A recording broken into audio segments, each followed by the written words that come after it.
This is the story of a man named Stanley. Stanley worked for a company in a big building where he was employee number 427. Employee number 427's job was simple. He sat at his desk in room 427 and he pushed buttons on a keyboard. Orders came to him through a monitor on his desk, telling him what buttons to push, how long to push them, and in what order. This is what employee 427 did every day of every month of every year. And although others might have considered it soul-rending, Stanley relished every moment that the orders came in, as though he had been made exactly for this job. And Stanley was happy. And then one day, something very peculiar happened. Something that would forever change Stanley. Something he would never quite forget. He had been at his desk for nearly an hour when he realized that not one single order had arrived on the monitor for him to follow. No one had showed up to give him instructions, call a meeting, or even say hi. Never in all his years at the company had this happened, this complete isolation. Something was very clearly wrong. Shocked, frozen solid, Stanley found himself unable to move for the longest time. But as he came to his wits and regained his senses, he got up from his desk and stepped out of his office.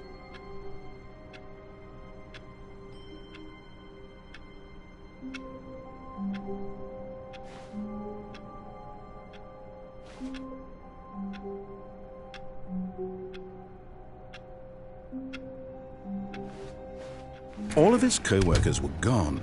What could it mean? Stanley decided to go to the meeting room. Perhaps he had simply missed a memo.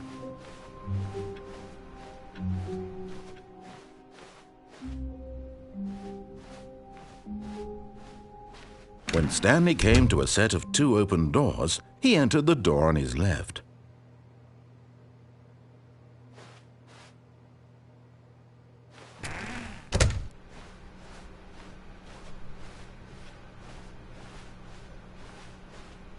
Yet there was not a single person here either. Feeling a wave of disbelief, Stanley decided to go up to his boss's office, hoping he might find an answer there.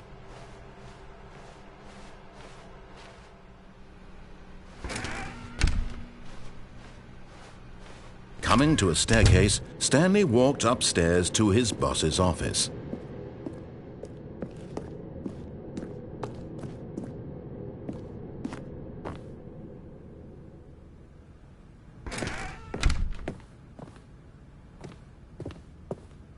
Stepping into his manager's office, Stanley was once again stunned to discover not an indication of any human life.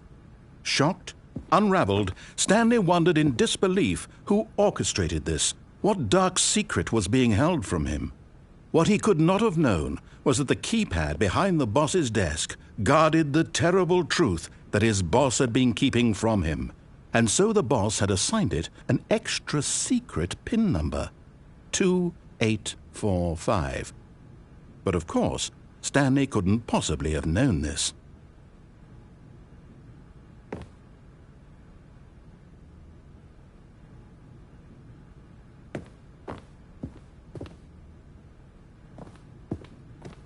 Stanley just sat around twiddling his thumbs. Trying to input anything on the device was useless, since he could never possibly know that the combination was 2845.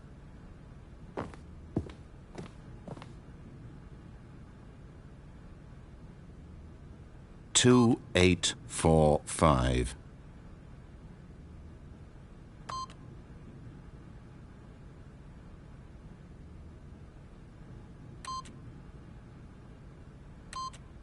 Yet incredibly, by simply pushing random buttons on the keypad, Stanley happened to input the correct code by sheer luck.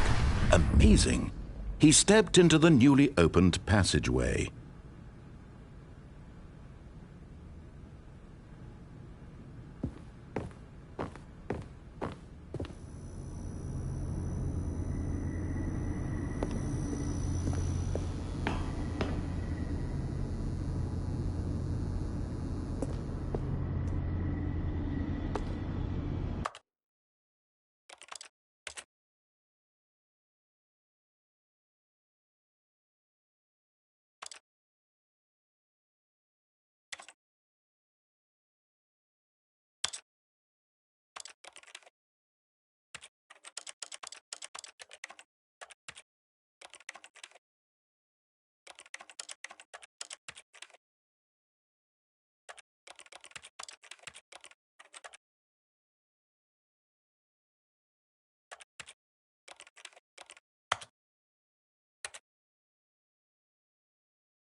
Descending deeper into the building, Stanley realized he felt a bit peculiar. It was a stirring of emotion in his chest, as though he felt more free to think for himself, to question the nature of his job. Why did he feel this now, when for years it had never occurred to him? This question would not go unanswered for long.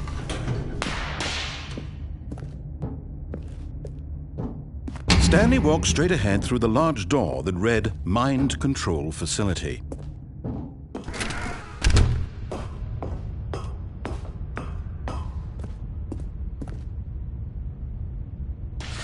The lights rose on an enormous room packed with television screens. What horrible secret did this place hold? Stanley thought to himself. Did he have the strength to find out?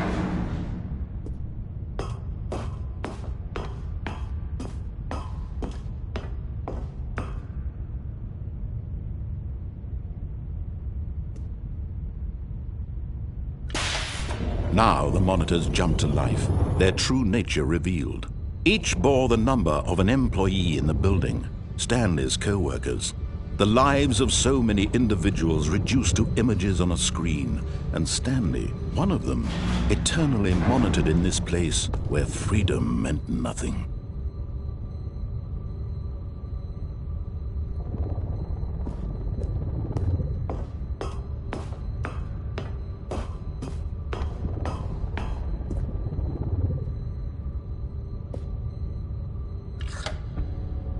This mind control facility, it was too horrible to believe. It couldn't be true. Had Stanley really been under someone's control all this time? Was this the only reason he was happy with his boring job? That his emotions had been manipulated to accept it blindly? No, he refused to believe it. He couldn't accept it. His own life in someone else's control? Never! It was unthinkable, wasn't it? Was it even possible? Had he truly spent his entire life utterly blind to the world? But here was the proof, the heart of the operation. Controls labeled with emotions, happy or sad or content. Walking, eating, working, all of it monitored and commanded from this very place. And as the cold reality of his past began to sink in, Stanley decided that this machinery would never again exert its terrible power over another human life, for he would dismantle the controls once and for all.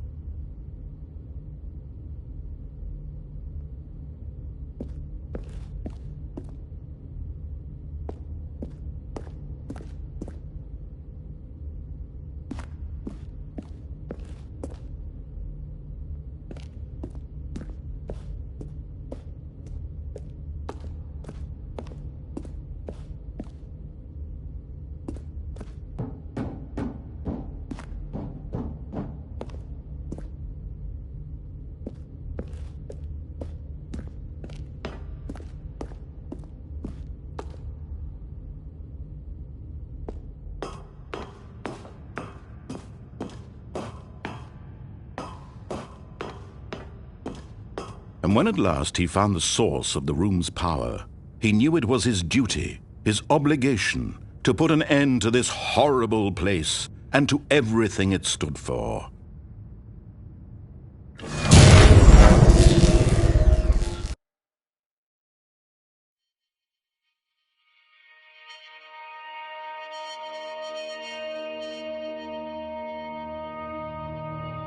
Blackness and a rising chill of uncertainty. Was it over? Yes! He had won! He had defeated the machine, unshackled himself from someone else's command. Freedom was mere moments away. And yet, even as the immense door slowly opened, Stanley reflected on how many puzzles still lay unsolved. Where had his co-workers gone? How had he been freed from the machine's grasp? What other mysteries did this strange building hold? But as sunlight streamed into the chamber, he realized none of this mattered to him. For it was not knowledge or even power that he had been seeking, but happiness. Perhaps his goal had not been to understand, but to let go. No longer would anyone tell him where to go, what to do, or how to feel. Whatever life he lives, it will be his. And that was all he needed to know. It was perhaps the only thing worth knowing. Stanley stepped through the open door.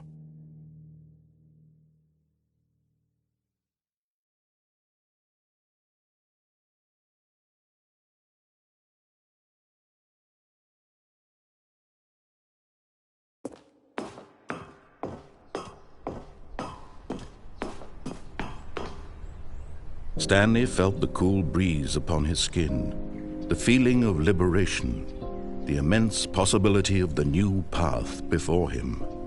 This was exactly the way, right now, that things were meant to happen. And Stanley was happy.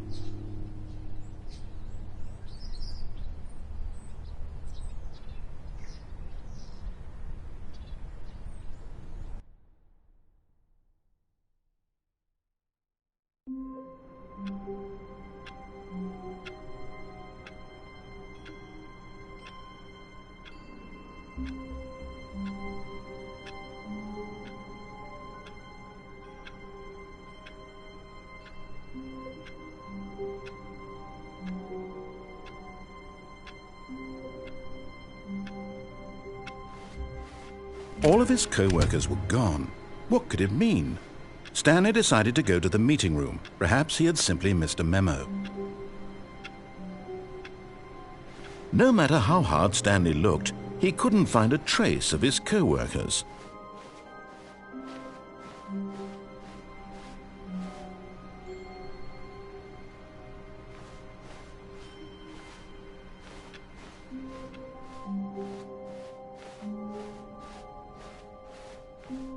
When Stanley came to a set of 2 open doors, he entered the door. This was not the correct way to the meeting room, and Stanley knew it perfectly well.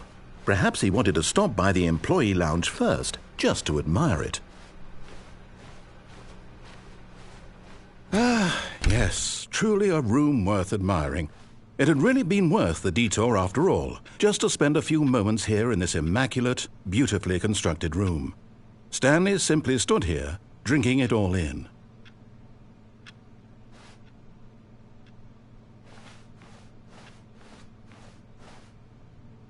Yes, really worth it being here in the room. But eager to get back to business, Stanley took the first open door on his left.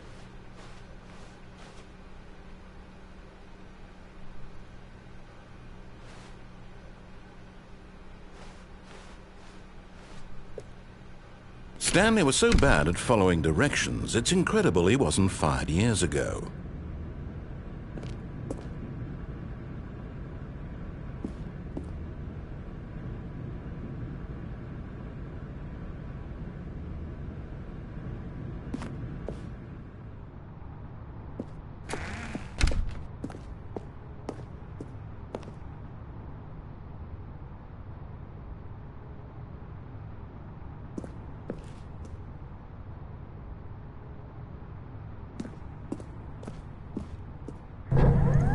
Look, Stanley, I think perhaps we've gotten off on the wrong foot here. I'm not your enemy, really, I'm not. I realize that investing your trust in someone else can be difficult, but the fact is that the story has been about nothing but you all this time. There's someone you've been neglecting, Stanley. Someone you've forgotten about. Please, stop trying to make every decision by yourself. Now, I'm not asking for me, I'm asking for her. This is it, Stanley. Your chance to redeem yourself, to put your work aside, to let her back into your life. She's been waiting.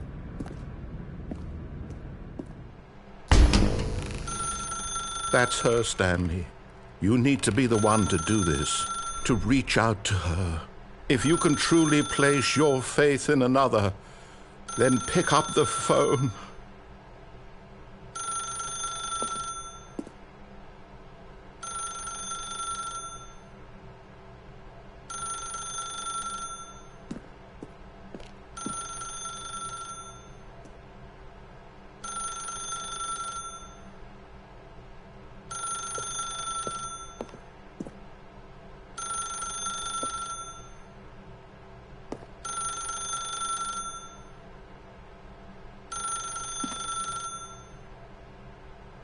As Stanley picked up the phone, a white light engulfed him, filling him not just with radiance, but with hope. Hope for a life reunited one... Wait. Oh, goodness. Stanley, did you just unplug the phone? No, that wasn't supposed to be a choice. How did you do that? You actually chose incorrectly? I didn't even know that was possible. Let me double-check. No, it's definitely here, clear as day. Stanley picks up the phone. He's taken to his apartment where he finds his wife, and the two pledge themselves to one another. Music comes in, fade to white, roll credits. Not picking up the phone is actually somehow an incorrect course of action. How is that even possible? None of these decisions were supposed to mean anything. I don't understand. How on earth are you making meaningful choices? What did you... Wait a second. Did I just see... No, that's not possible. I can't believe it. How had I not noticed it sooner? You're not Stanley. You're a real person. I can't believe I was so mistaken. This is why you've been able to make correct and incorrect choices. And to think I've been letting you run around in this game for so long. If you'd made any more wrong choices, you might have negated it entirely. It's as though you completely ignored even the most basic safety protocol for real-world decision-making. Or did you not grasp the severity of the situation? Well, I won't have that kind of risk on my watch. I'm going to stop the game for a moment so we can educate you properly on safe decision-making in the real world. Please observe this helpful instructional video. Choice. It's the best part of being a real person, but if used incorrectly can also be the most dangerous. For example, in this scenario, a hypothetical real person named Rupert has a choice. He could invent a machine that eliminates food shortages across the world to make life better for all people. Or he could spend years of hard work forgetting how to read. Which choice would you make? Remember that unlike here, the real world makes sense, and at no time should you make a choice that does not conform to rational logic. If you find yourself speaking with a person who does not make sense, in all likelihood, that person is not real.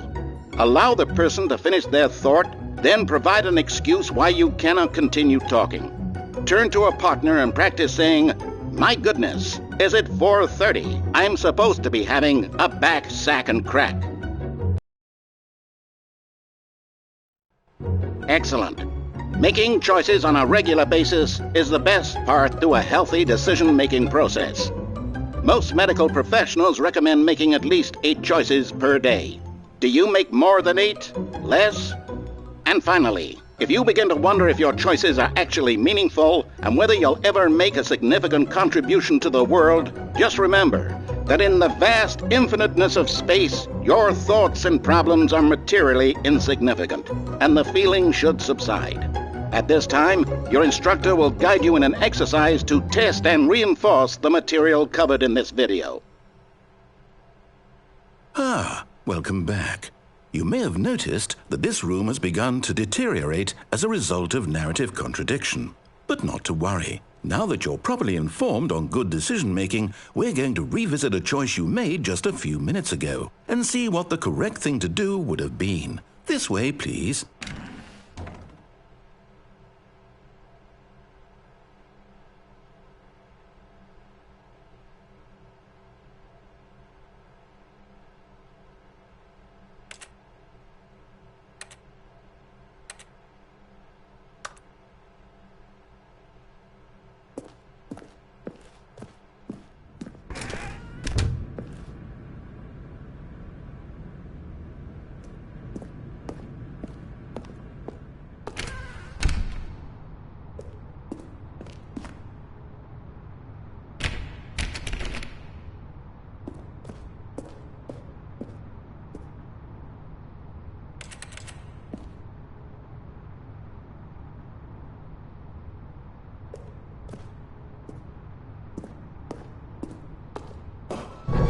Now that we know your choices are meaningful, we can't have you jumping off the platform and dying.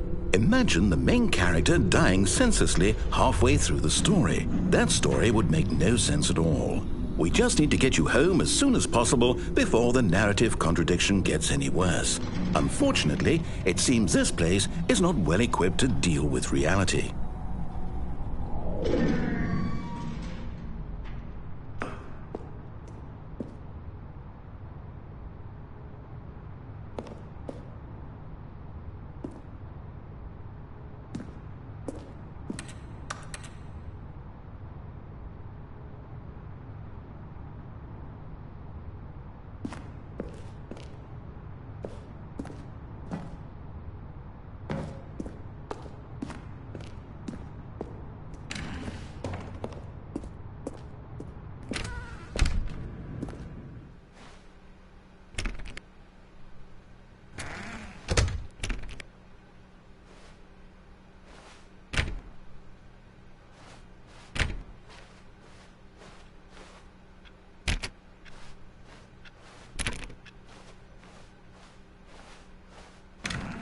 almost there. You'll take the door on the left, back to the correct ending, the story will have resolution once again, and you'll be home free in the real world.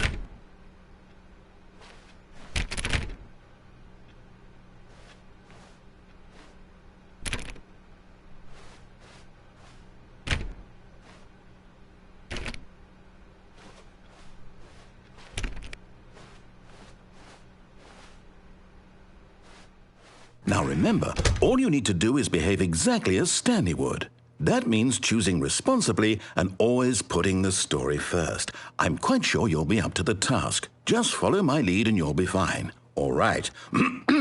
When Stanley came to a set of 2 open doors, he entered the door on his left.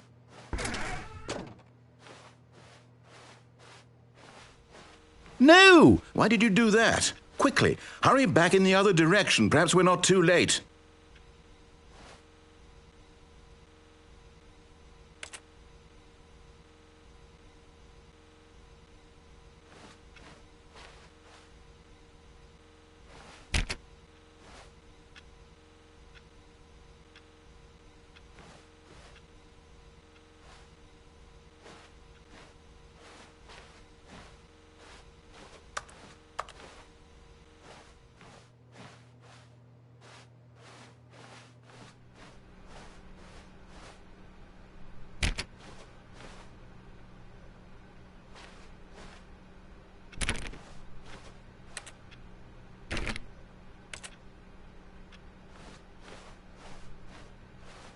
Oh, it's ruined. I can't believe, after everything we talked about, that my story, you've destroyed my work. Why? For what? What did you get out of that? What did you think was so special about seeing the game undone, left here like so much garbage? It's worthless now. And what am I supposed to do? Even if there were a way to continue, would it be worth it? To know that my story is now incorrect? How can I go back to that? I can't erase that knowledge. I'll have to live with it forever, reliving its impossibility forever. I couldn't live that way. Is it better to shut the game down entirely? To willingly destroy all of my work? I don't know. What's the answer? What do I do? What do I do? What do I... No, I have to. I have to shut the game down. I have to. I have to.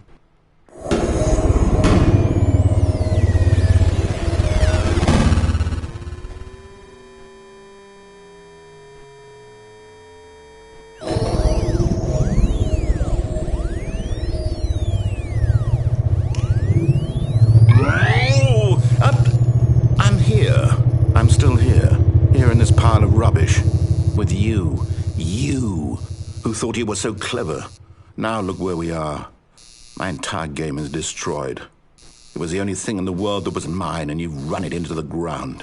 What, did you think that would be funny? You just had to see? Didn't I impress upon you how important it was to be like Stanley? He actually knows how to do what I tell him to. He understands that if I say to do something, there's a damn good reason for it. That thought hadn't even occurred to you, had it? That there's a world outside of you? You're a child. Oh, my story. If you'd just gone through the door on the left, you would have seen it. There was a whole underground facility. You would have destroyed it and been victorious. It would have been so perfect. I worked so hard on it. I tried so hard to behave exactly as Stanley would. That means choosing responsibly and always putting the story first. I'm quite sure you'll be up to the task. Just follow my lead and you'll be fine. All right. When Stanley came to a set of 2 open doors, he entered the door on his left.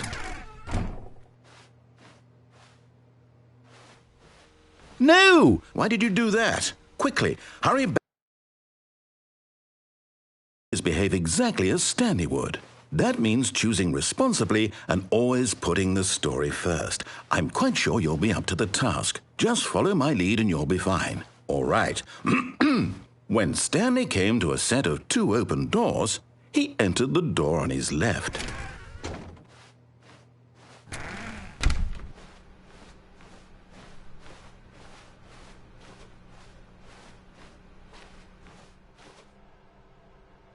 Yet there was not a single person here either. Feeling a wave of disbelief, Stanley decided to go up to his boss's office, hoping he might find an answer there.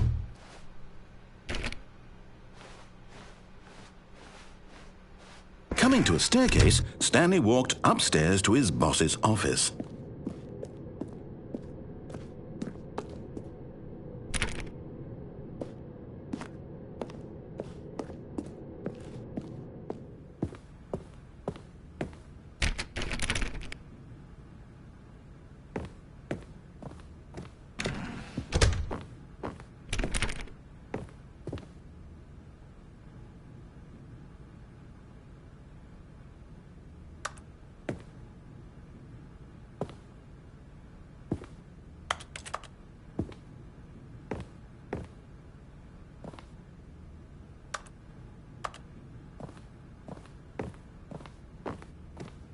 Stepping inside his manager's office, Stanley was once again stunned to discover not an indication of any human life.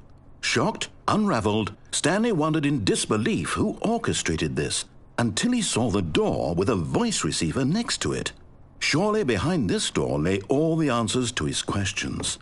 And beyond all probability, he knew the passcode. He had seen it on his boss's computer just last week. Nightshark 115. Was this the code to open the door? Would it still work? There was only one way to find out. Stanley had been trained never to speak up, but now he would draw from within himself the courage to face the unknown. He drew a sharp breath and then spoke the code.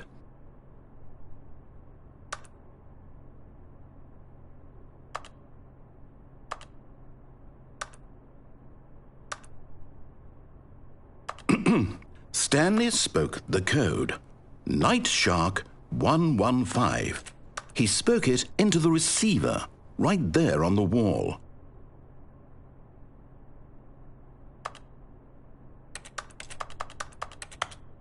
I'm sorry, is there a problem? You didn't mishear me, did you? Please speak the code into the receiver. Otherwise, we can't get on with the story. This is a crucial step.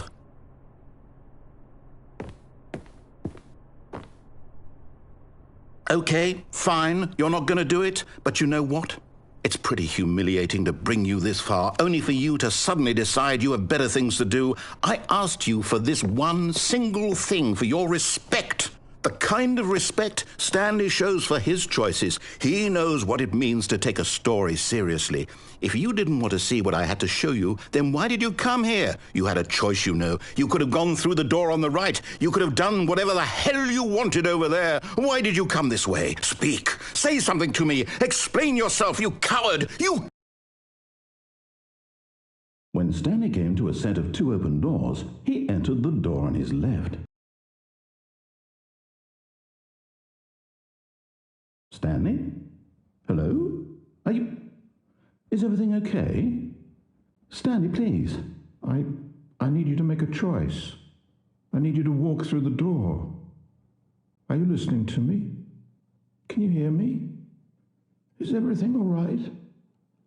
Stanley, this is important. The story needs you. It needs you to make a decision. It cannot exist without you. Do you understand me? Whatever choice you make is just fine. They're both correct. You cannot be wrong here. We can work together. I'll accept whatever you do. I simply need you to take that step forward, please. Choose. Do something. Anything. This is more important than you can ever know. I need this. The story needs it. So, you hear me? Are you there? Are you listening to this? Stanley, are you there? Okay. It's okay, I can wait. You need time to decide. Time to make sure your choice is correct. That is the best choice. That's all right. I'll wait for you to decide what's the right thing to do. Take as much time as you need.